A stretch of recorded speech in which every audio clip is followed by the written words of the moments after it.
This episode is brought to you by Progressive Insurance. Fiscally responsible, financial geniuses, monetary magicians. These are things people say about drivers who switch their car insurance to Progressive and save hundreds. Visit progressive.com to see if you could save. Progressive Casualty Insurance Company and Affiliates. Potential savings will vary, not available in all states or situations.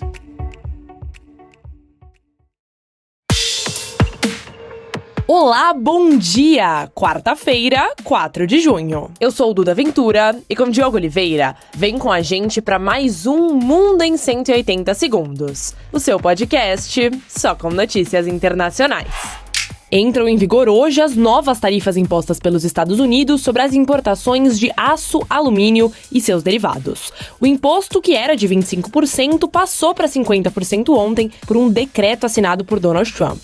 E a medida atinge diretamente o Brasil, que é o segundo maior fornecedor de aço ao país norte-americano. O argumento do governo dos Estados Unidos para esse aumento é proteger a indústria nacional. E o Reino Unido segue como a única exceção e mantém uma cobrança anterior por ter fechado um acordo comercial. O impacto sobre as exportações brasileiras pode ser significativo, com a redução de vendas e o aumento da concorrência no mercado interno. Só em 2024, o Brasil exportou 4,1 milhões de toneladas de aço aos Estados Unidos. Só perdeu para o Canadá. Essa nova taxa pode forçar a indústria nacional a redirecionar uma parte para consumo interno ou buscar novos mercados como a China, que apesar de ser uma concorrente, pode também absorver parte da nossa produção, o que tende a pressionar os preços e as margens. Existe ainda risco de queda na produção e empregos, não só no setor direto, mas também nos associados, como de transportes.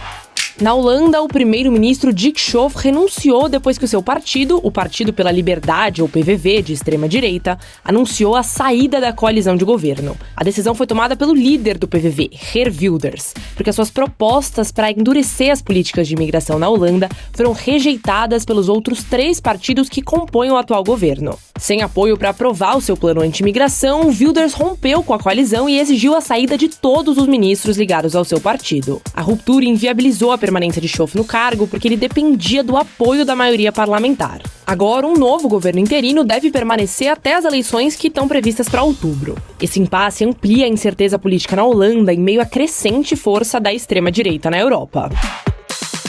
Depois de 6 meses de instabilidade política, a Coreia do Sul elegeu o liberal Yoo Jae-myung como novo presidente. Em dezembro de 2024, o ex-presidente Yoon Suk-yeol decretou lei marcial, fechou o parlamento e chegou até a mobilizar tropas numa tentativa de golpe. Mas foi destituído por uma decisão da justiça depois que protestos em massa tomaram as ruas da Coreia do Sul.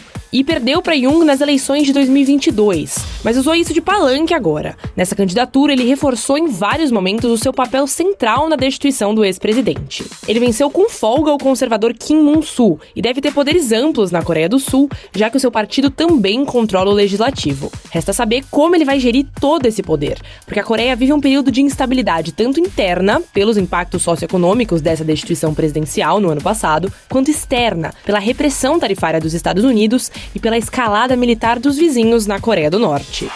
Em Mokwa, no oeste da Nigéria, pelo menos 150 pessoas morreram em enchentes. As chuvas intensas destruíram casas e infraestruturas e deixaram mais de 3.000 pessoas desabrigadas. Equipes de resgate seguem em busca de desaparecidos e as autoridades locais afirmam que o número de vítimas pode ser ainda maior. Enchentes anuais são comuns na Nigéria, mas o país não tem estrutura para suportar as precipitações que são cada vez mais fortes pelas mudanças climáticas. A falta de drenagem adequada do solo e a ocupação desordenada das cidades também colabora para que desastres desse tipo aconteçam no país. A população suspeita que essa nova enchente tenha acontecido pelo rompimento de alguma barragem, mas isso ainda não foi confirmado pelo governo nigeriano. E a ex-primeira-ministra de Relações Exteriores da Alemanha, Annalena Baerbock, foi eleita presidente da Assembleia Geral da ONU. Ela era a única candidata ao cargo e deve começar seu mandato em setembro desse ano. É a 5ª mulher a ocupar a presidência desde a criação da Assembleia Geral em 1945. E apesar do cargo ser principalmente cerimonial, Baerbock pode exercer influência nos bastidores da ONU, especialmente considerando a eleição do novo secretário-geral que acontece no ano que vem, pela saída do Antônio Guterres.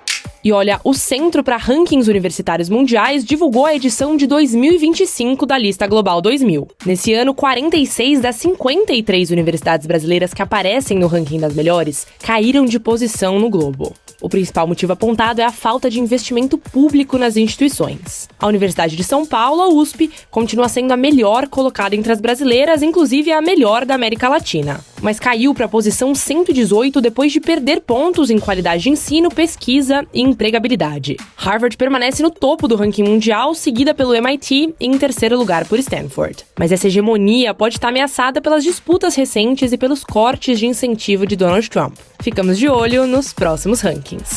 Essas foram as principais notícias internacionais do dia. Não deixe de acompanhar o nosso Instagram para ficar por dentro de tudo que acontece no mundo em tempo real. Nosso arroba é mundo_180_segundos. Compartilhe também os nossos episódios com seus amigos e familiares e não deixe de nos dar 5 estrelinhas, hein? Para vocês, um bom dia, um grande abraço e até mais!